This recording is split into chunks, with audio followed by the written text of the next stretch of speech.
파워포인트 사용해야 되니까요. 예, 내려주시고요. 그 컴퓨터에 파워포인트 있거든요. 그 띄워주세요.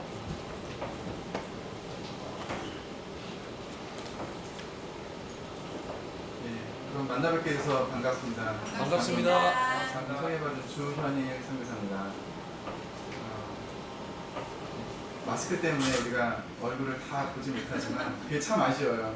여러분의 해같이 빛나는 얼굴을 직접 대면해야 되는데 이 마스크가 어쩌면 사탄이 우리를 시기해 해서 서로 얼굴을 못 보게 이렇게 막은 것 같다는 생각이 들 정도로 참 여러분의 얼굴을 뵙고 싶은데 눈을 보지만 다 보지 못해서 아쉬움이 있습니다. 그래도 언젠가 다시 이렇게 만날 때는 우리가 모두 정말 밝은 모습으로 해같이 빛나는 모습으로 이렇게 얼굴을 대면할 수 있는 그날이 오기를 바랍니다. 아멘. 저는 영국에서 왔고요. 아마 PPT 중에 네이션스 소개라는 영국에서 왔는데 여러분 그냥 영국에서 왔습니다 보면 다들 그렇게 좋은 곳에서 좋은 곳에 사시는군요. 많은 친구들이 영국에 가보고 싶고 유럽 여행을 꿈꾸고 있고 젊은 대학생들은 돈을 벌어서 꼭 그곳에 가고 싶은 마음을 가지고 있는 분들이 참 많습니다. 그래서 영국 그러면 뭐 우리 젊은 친구들은 해리포터 생각하시고 뭐 런던 아이라는 큰 회전 대관람차가 있고 그런 곳을 많이 생각하시는데 또 어떤 분들은 섹스피어나 나이팅게일 그리고 여왕이 있는 나라 뭐 셜록 홈즈 여러 가지 생각하시는데 제가 살고 저희 단체가 있는 곳은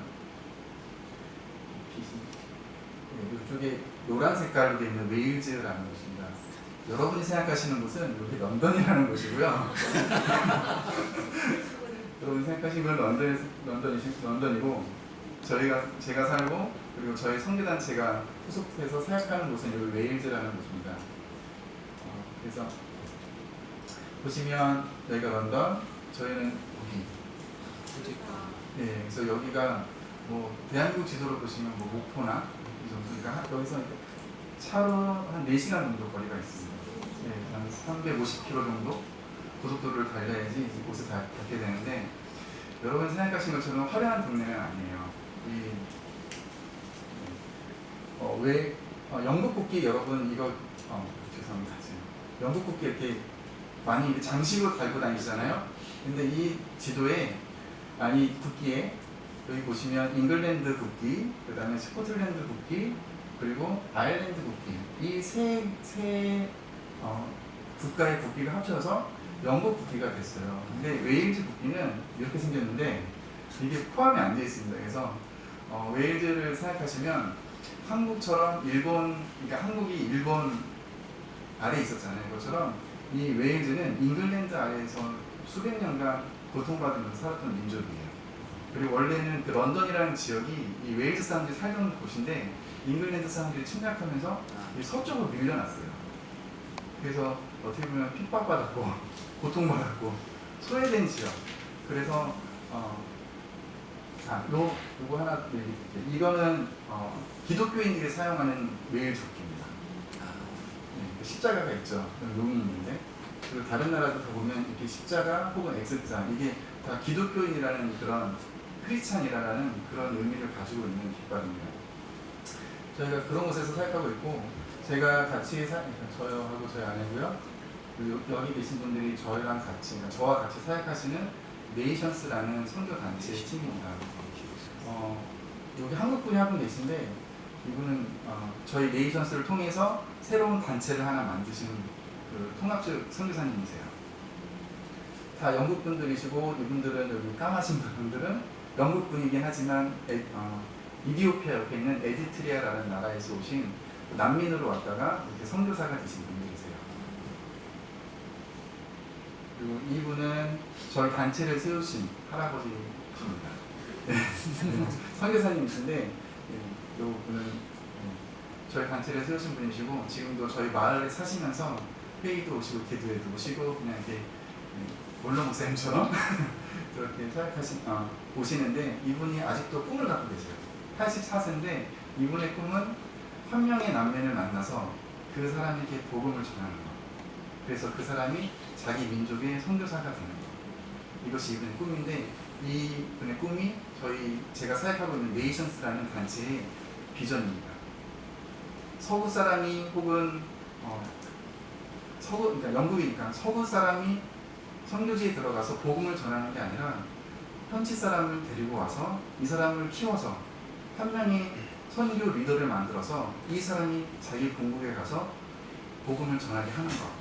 이것이 가장 효과적인 선교라고 생각했기 때문에 1990년대 말에 2000년 초반에 네이션스라는 선교 운동을 일으키시면서 이 일을 시작하셨어요. 그래서 현재 네이션스를 통해서 만들어진 조그만 선교 단체들이 10개가 있고요. 그 중에 5개는 이미 자립을 해서 각자의 나라에서 혹은 영국 안에서 선교의 일을 하고 있습니다. 그래서 지금도 저희 단체가 하는 일은 계속해서 그런 사람들을 발굴하는 거예요.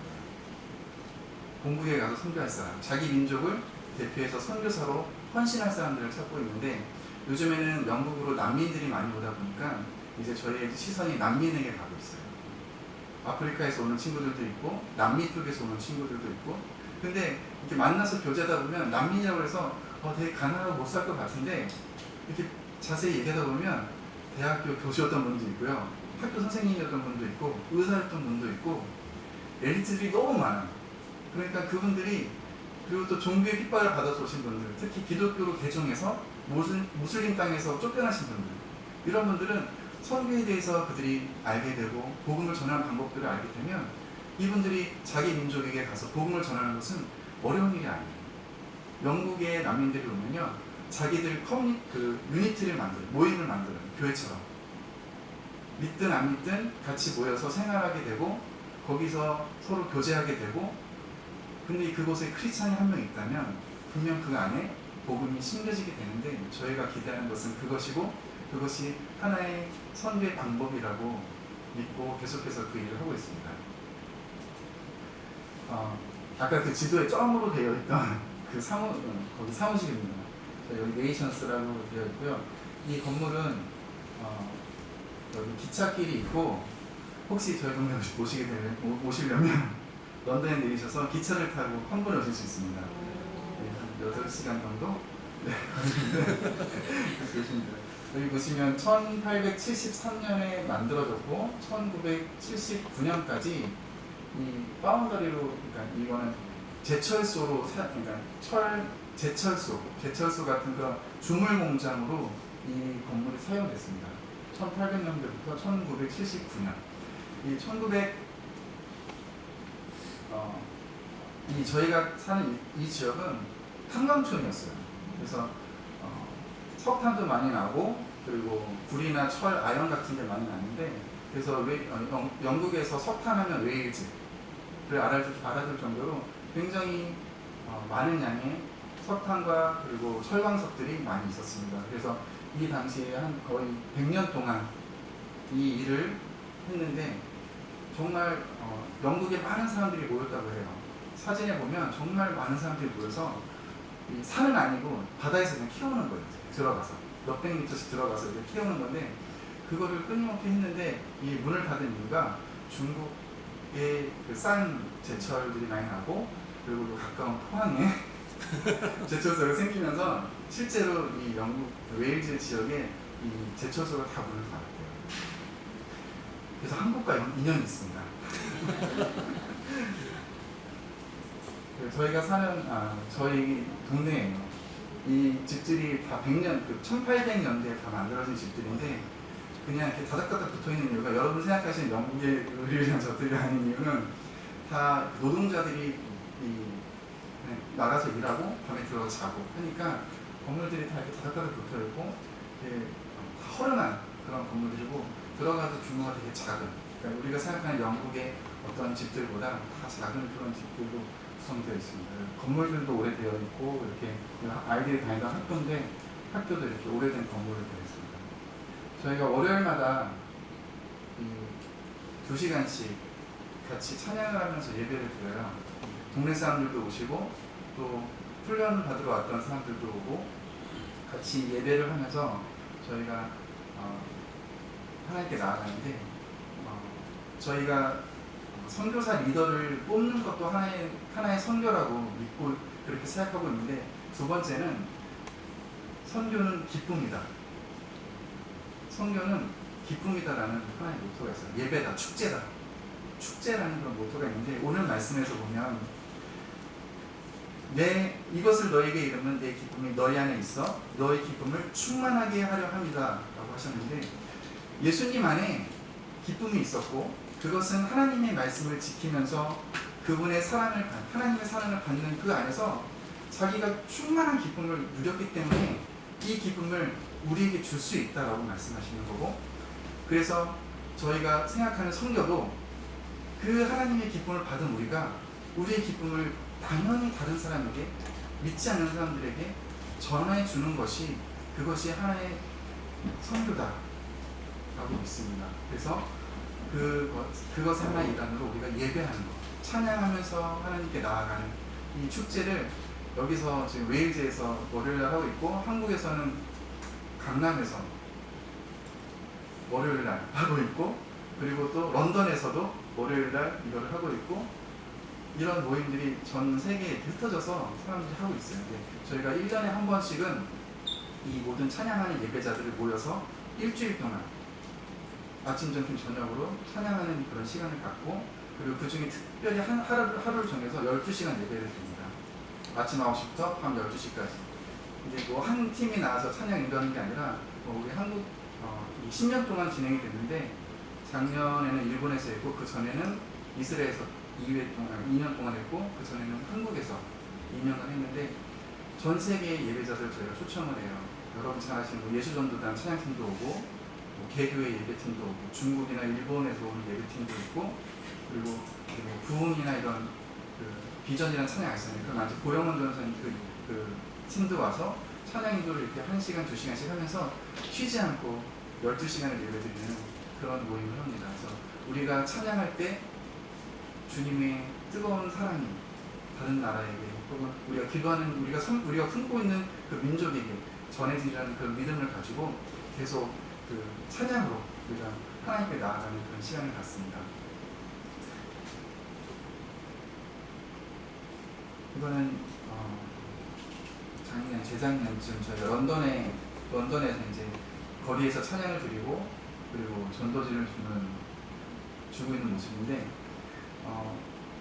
그리고 한국도 지금 차별금지법 때문에 이제 많은 기독교인 분들이 이제 기도를 하고 있잖아요. 이것이 통과되지 않기를. 근데 유럽은 이미 이제 통과가 됐고, 제가 영국에 있으면서 많이 느끼는 것이 한국 사회가 유럽을 많이 따라가고 있다.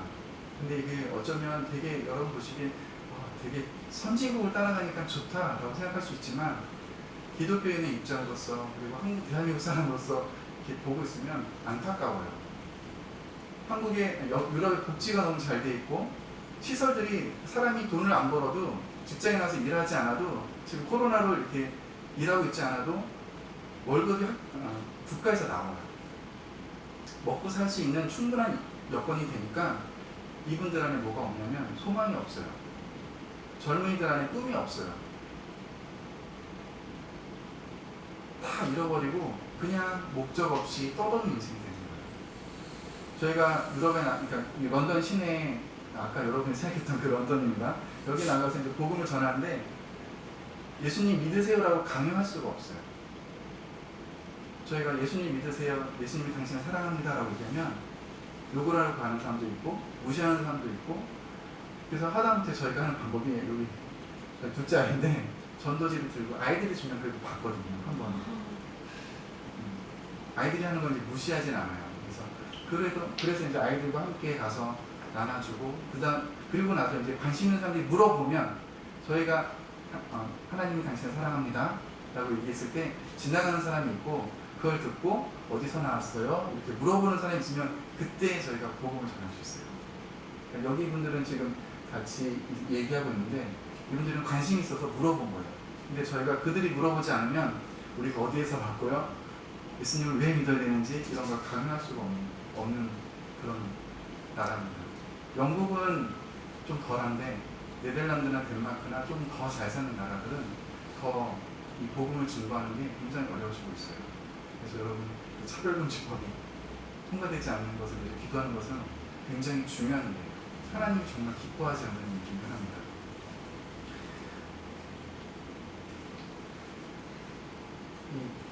로버트 저메인 토마스라는 선교사가 있습니다. 여러분 아마 다 들어보셨을 거예요. 대동강에서 성경을 나눠주고 그 자리에서 죽었다는 근데 뭐 정확하게 어떤 이야기가 사실인지는 우리가 모르지만 제가 이분이 살던 고향이 웨일즈입니다. 저희 집에서 한 1시간 반 정도 거리 떨어진 교회 하노버 교회라는 곳에서 파송을 받았는데 24살의 나이에 이분이 안수를 받고 중국으로 가요. 그래서 중국에서 사역을 시작하다가 아내와 자녀를 잃어버리고 다시 고민하고 있을 때 조선 사람을 만나고 한국에 들어가게 됩니다. 아까 그 포항 이야기는 잊으시고요. 이제 이분을 좀 기억했으면 좋겠어요. 웨일즈와 한국은 인연이 있어요. 이때부터인 것 같아요. 제가 이렇게 뭐 여러 자료를 보고 이야기를 들어봤을 때 이때부터인 것 같아요. 1840년, 50년 이때 영국의 큰 부흥이 일어납니다. 800년대 때, 1800년대에 영국이 여러 번 부흥이 일어나요. 특히 웨일즈 지역에 부흥이 많이 일어나는데 하루에 몇만 명씩 예수님께 돌아오는 역사가 있습니다. 그 중에 이제 이 토마스 선교사가 그 시대에 파송을 받게 돼요. 근데 1866년 우리나라는 병인양요였죠. 천주교인들을 막 박해하고 죽이고 하던 그 시기에 이 토마스 선교사가 대동강까지 미국 상선 무역을 하는 그 배를 타고 들어가서 통역관으로 들어갔는데 거기서 성경을 팔고 성경을 나눠주고 하는 일을 했다고 합니다. 그리고 거기서 죽임을 당했는데 이분의 죽음에 대해서 뭐 기독교가 뭐 찬성한다, 반대한다, 뭐 이분이 순교자다 아니다라는 이야기도 있지만 저희가 이 교회에 갔을 때, 그 토마스 목사님이 사역했던 그 교회에 갔을 때 한 가지 분명했던 것은 그 땅에서 조선을 위해서 기도했다는 거예요. 이분의 마지막 편지가 있는데 거기에 뭐라고 써있냐면 제가 처음으로 서양인의 첫 번째 선교사로 조선 땅에 들어가는 명예를 얻고자 합니다 하는 그 편지를, 영광을 얻고 싶습니다 라는 그 편지를 교회에 보내놓고 이분이 대동강을 따라서 평양으로 돌아갑니다. 어찌됐건 이 웨일즈 땅에서 한국을 위해서 기도하는 분들이 있었다는 거예요. 조선을 위해서 한 번도 가보지 못한 나라, 전혀 다른 문화를 갖고 있는 그 민족에게 기도하는 사람들이 있었다는 거예요. 그래서 많은 한국 사람들이 웨일즈에 와서 그런 얘기를 해요. 우리가 영국 교회, 웨일즈 교회에 가서 예배를 드리면 영국 사람들이 은혜를 받는 것 같아요. 그래서 왜 그래요? 저희가 그냥 찬양을 하라고, 특송을 하라고 해서 한국 축복성을 그냥 영어 잘 모르니까 한국어로 불렀는데 거기 계신 분들이 듣고 눈물을 흘렸다고. 그리고 강단에서 말씀을 증거해야 될 목사님이 아무 말도 못하고 1시간 내내 펑펑 울었다고 그런 얘기를 하더라고요. 영적으로 이렇게 관계를 맺고 있는 나라인 것 같아요. 저희도 웨일즈에서 많은 호의를 받습니다. 이 교회가 그 토마스 목사님이 선교사님 파송받은 하노버 처치고 지금 한국인 목사님이 여기서 사역을 하세요. 그리고 주일날 한 6명의 어르신들만 이곳에서 예배를 드리고 계십니다. 그리고 저희가 특별히 이제 미국에서 오신 분들하고 같이 찬양 집회를 했었는데 그때 그 교회 안의 모습이고 여기 강대상에 계신 이분이 이제 한국인 목사님,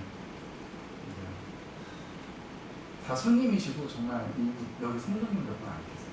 제가 그 1800년대 그 모습 그대로 지금 교회가 유지되고 있습니다. 또 한 명은 이 에반 로버츠라는 분인데 여러분 1907년 평양 대부흥 기억하시잖아요. 그거의 3년 전 1904년에 웨일즈에 큰 부흥이 있었습니다. 그리고 이 부흥이 소문을 타고 선교사들 사이에서 전달되면서 평양에, 그리고 인도에, 미국에 대부흥이 일어나요. 근데 이 부흥이 일어난 계기가 뭐였냐면 이 에반 로버츠라는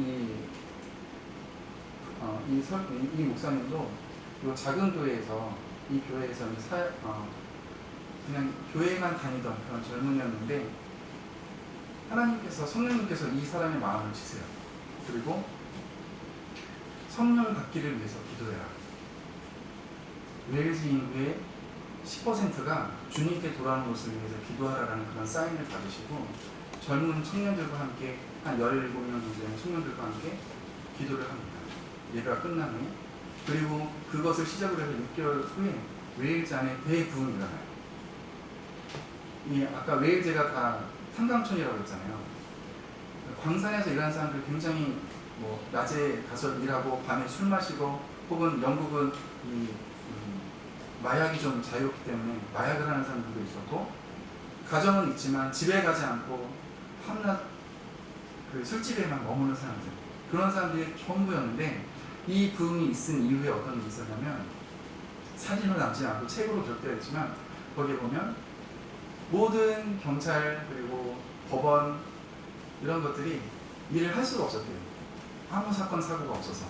그리고 술집들이 문을 닫기 시작했고 그리고 교회로 수많은 사람들이 다시 돌아오는 그런 역사가 있었다고 합니다. 그래서 보통 교회가 복층으로 되어 있는데 2층까지 꽉 차고 문 앞에 서서 예배드리는 사람들이 있었고 어떤 사람은 교회 앞을 그냥 지나가다가 우리 바울처럼 성령님의 만지심이 있어서 그 자리에서 그냥 꼬꾸라져서 회개하고 주님께 돌아오는 역사가 있었다고 합니다. 이 부흥이 평양까지 이어져요.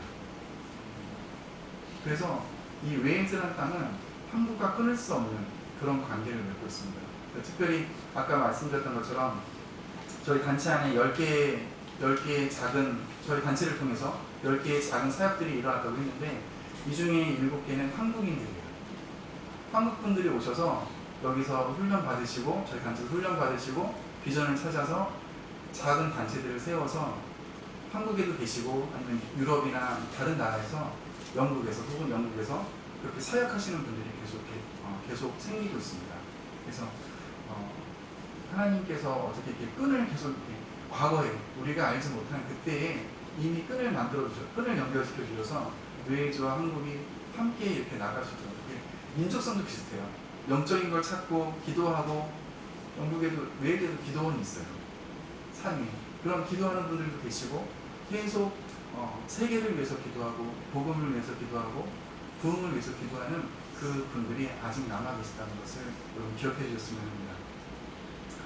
이게 1920년대 아까 그 교회 앞에 있던 교회 모습이고 이거는 이제 그 탄광 일을 하던 그래서 강산업을 하시던 분들 모습이고 이거는 1905년도 그러니까 부흥이 있었던 그 다음에 여기 서 있는 분이 그 아까 에반 로버츠라는 분이신데 이렇게 설교하시는 모습이에요.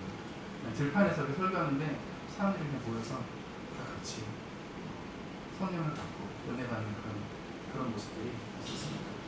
근데 이 부흥이 오래가지 않습니다. 1년 후에 이 부흥이 사그라져요. 왜냐하면 뭐든지 하나님께서 뭔가 일을 시작하실 때 그거를 방해하는 사람들이 있어요. 꼭 있어요. 이분이 신학도 하셨고 그리고 부흥도 그러니까 성령님의 그 임재가 이분이 설교하는 곳에 있었고 또 많은 교회들 안에 있었는데도 학문적인 사람들 신학을 공부하고 그리고 정치적인 그런 색깔을 갖고 있는 사람들은 시비를 가잖아요. 너 이거 잘못했다. 정죄하게 되고 비판하게 되고 하면서 이 부흥이 이렇게 시작되다가 싹 사그라들어요. 1907년 우리나라에도 평양 대부흥이 있었지만 그 시기가 일제강점기가 이어지면서 교회가 문을 학교들 우리가 천시개명을 하고 모든 것들이 바뀌고 교회만 가까스로 남잖아요. 거기서 말씀이 증거되고 한국어가 사용될 수 있었고 그런 뿌리가 있었던 것처럼 그러니까 그런 어려움이 있었던 것처럼 이 영국 안에서도 그런 어려움이 생기면서 부흥이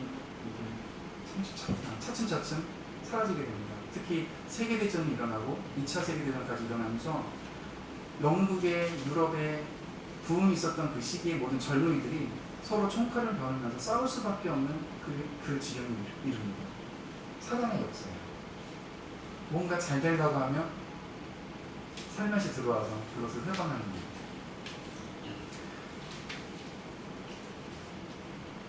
여기까지 하는 거겠습니다.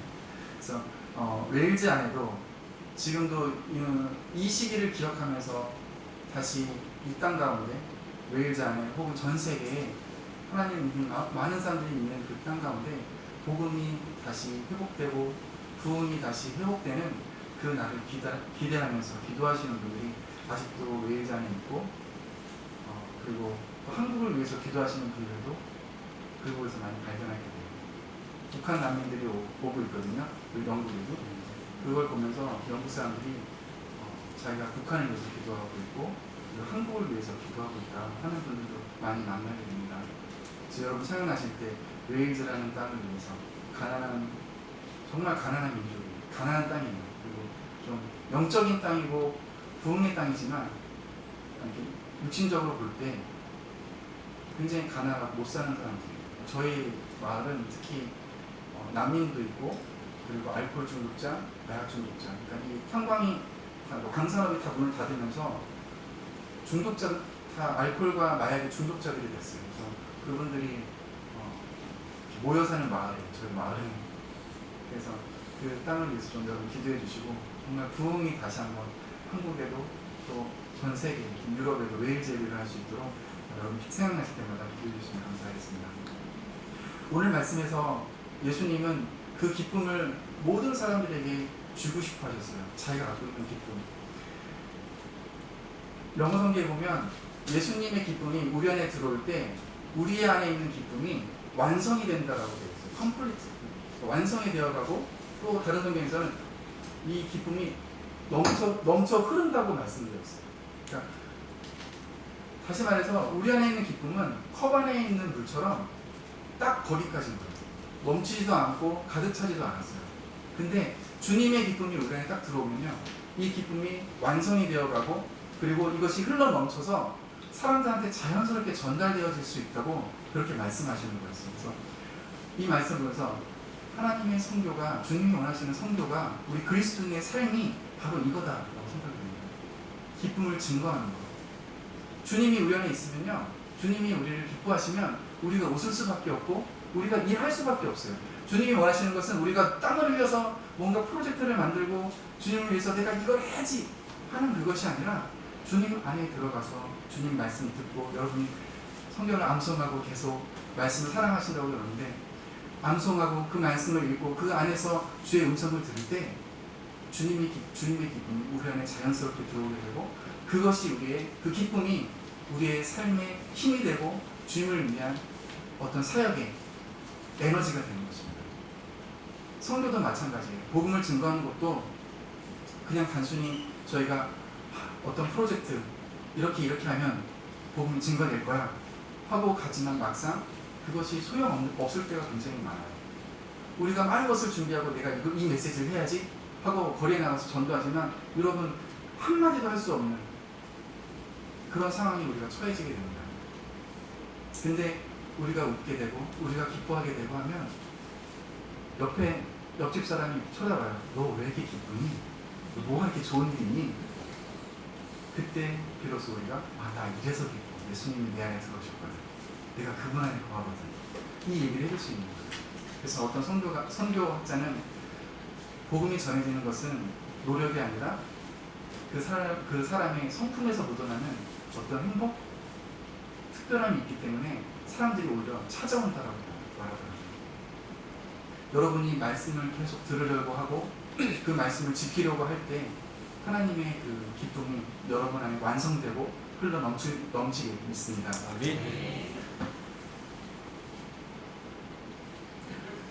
여러분 시계를 안 보시면 저는 시계를 보고 있는데 한 사람만 제가 소개하고 마치려고 합니다. 여러분 여러분 성경에 기쁨하면 이렇게 생각나는 인물이 하나 있으리라고 생각이 돼요. 이삭이라는 사람이 있죠. 웃음이라는 하나님께서 그 사람의 이름을 특별히 지어주셨어요. 예수님의 이름을 지어주신 것처럼 이삭이라는 이름을 지어주셨는데 이 이삭은 예수님의 모습을 예표하고 있습니다. 그래서 이삭이 태어나고 그 이름을 이삭이라고 하나님께서 불러주실 때 그 안에 우리가 이미 알기로 웃음이라는 그 의미가 그 사람의 이름 안에 있다라고 우리가 이미 알고 있는데 이 사람의 이삭이라는 그 이름은 단순히 그냥 웃다라는 아브라함이 웃어서 사라가 웃어서 이삭 이게 아니라 그 이름은 동사를 히브리어 동사에서 따져보면 그가 웃을 것이다라는 의미를 갖고 있어요. 그가 웃을 것이다. 이삭이 웃을 것이다. 이삭 때문에 너희가 웃을 것이다라는 그 의미를 갖고 있어요. 그래서 근데 이삭하면 또 저희가 생각나는 게 뭐가 있냐면 모리아산의 번제 사건이 있거든요. 근데 그 이름하고 전혀 안 어울려요. 그렇죠? 웃을 수 없는 그 현장으로 이삭이 갑니다.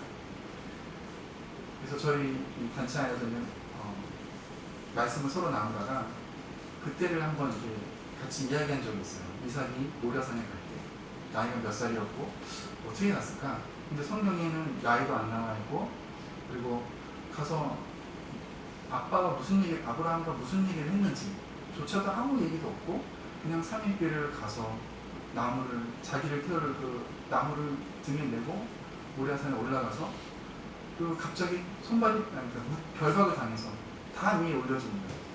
근데 이삭의 나이를 그때를 뭐 학자들이 연구해 보니까 사라가 90세에 낳고 사라가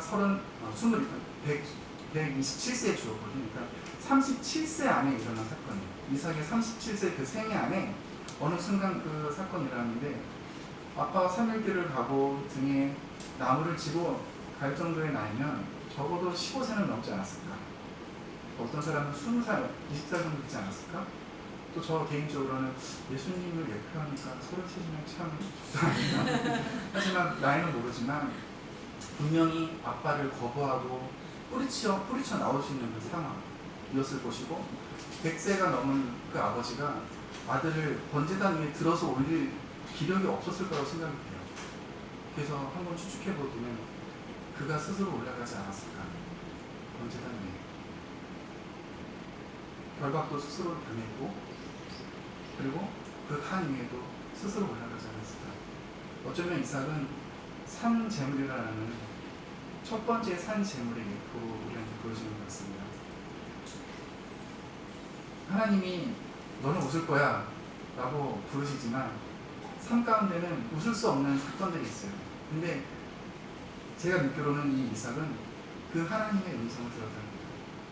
듣지 않고서는 그분을 따라갈 수가 없었고 알지 않고서는 그분께 순종할 수가 없었어요. 아무리 아버지가 믿음이 좋은 믿음의 조상이라고 부르는데 아버지가 너 이렇게 해야 돼 라고 얘기했을지 모르지만 그래도 이삭은 나름대로 하나님께 분명히 그분의 음성을 그분의 계명을 듣고 지키고 있었다고 믿습니다. 지금 우리가 코로나라는 이런 시대적인 상황을 어려운 상황을 겪고 있지만 여러분이 말씀 안에 거하고 계시고 그리고 그 말씀을 암송하고 있고 그 안에서 하나님의 음성을 듣고 계신다면 분명히 하나님께서는 우리를 웃게 하실 겁니다. 아멘. 그리고 그분의 기쁨이 여러분 안에 가득하고 저의 삶 가운데도 가득하면서 우리가 하는 모든 일을 통해서 하나님이 영광 받으시고 그리고 그분의 기쁨이 이 교회를 통해서 우리 각자의 삶을 통해서 우리 이웃에게 온 민족에게 온 나라 가운데 흘러 넘치기를 여러분 축원드리고 축복합니다. 아멘. 기도하겠습니다. 하나님 감사합니다. 저희를 주의 자녀로 불러주시고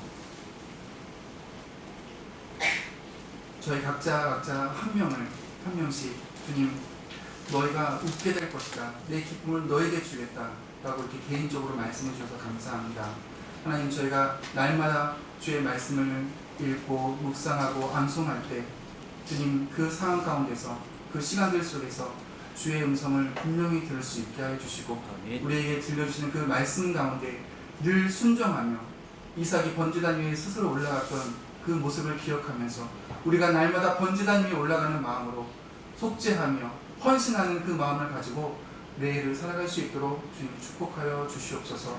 주님 우리가 주님과 다시 한번 웃는 날을 기대합니다.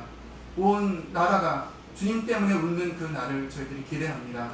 주님 그런 날이 올 수 있도록 주님 이 민족을 사랑하여 주시고 또한 한국 교회를 축복하여 주시고 또한 교회를 통해서 함께 선교지에서 사역하는 모든 선교사님들 가운데 그리고 선교지 가운데 하나님의 동일한 은혜들이 있을 수 있도록 주님 인도하여 주시옵소서. 감사드리며 예수님의 이름으로 기도드렸습니다. 아멘.